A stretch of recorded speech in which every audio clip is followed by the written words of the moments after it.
Good morning. This is Father Stephen Kelly from St. John's Church in Detroit. We're continuing our series of daily morning meditations, where we generally look at one or another of the lessons that are assigned for morning or evening prayer, what is known as the daily office lectionary. Today is Tuesday. As a matter of fact, it's Shrove Tuesday, the day before we begin Lent, which is, of course, Ash Wednesday.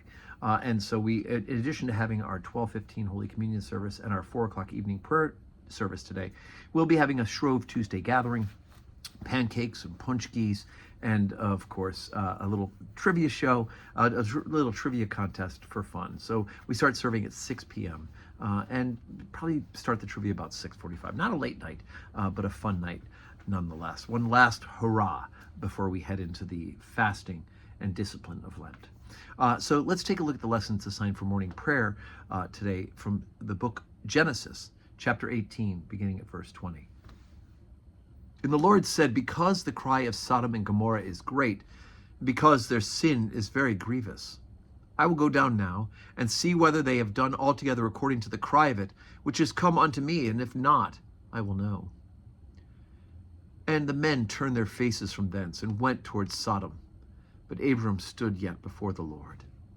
And Abram drew near and said, wilt thou also destroy the righteous with the wicked? Peradventure there be 50 righteous within the city. Wilt thou also destroy and not spare the place for 50 righteous that are therein?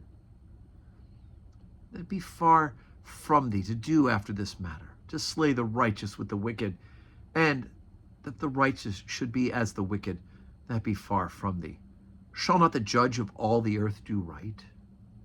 And the Lord said, if I find in Sodom 50 righteous within the city, then I will spare all the place for their sakes.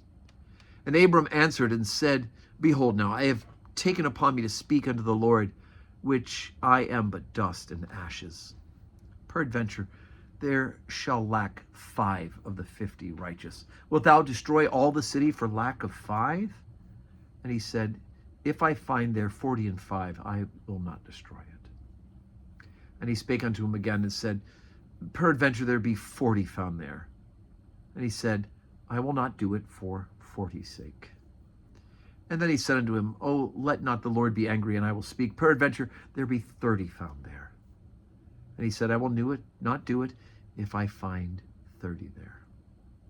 And he said, behold now, I have taken upon me to speak unto the Lord. Peradventure there shall be 20 found there. And he said, I will not destroy it for 20's sake. And he said, oh, let not the Lord be angry, and I will speak yet, but this once. Peradventure 10 shall be found there. And he said, I will not destroy it for 10's sake.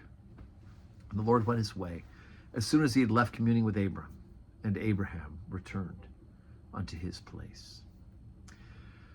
Okay, so this is one of those things where, first of all, we see the intercession of Abraham. The fact that Abraham is interceding on behalf of these people, people who he's had some pretty negative interactions with in the past, and yet he's interceding to the Lord that, surely God, this isn't your nature to destroy innocent people along with the wicked. And so he says, if you find 50 people, you're not going to destroy 50, and then he works his way down till he negotiates it. If you find 10 people, surely in a big city like this, like Sodom and Gomorrah, that they'll be able to find 10 righteous people. So, like I said, Abraham continues to intercede, and God hears Abraham's prayers, right? The word for intercession is a part of the life of prayer, and says, okay, for 10, I won't do it. Now, you go ahead and read ahead.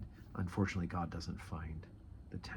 But it doesn't let us off the important reality, not only that we see a bit of the nature of God, that he responds to these intercessions, but also who Abraham is, and that is a man of deep prayer and intercession, that he is seeking the good for others in this life of prayer. So I always find that's an important and hopeful bit.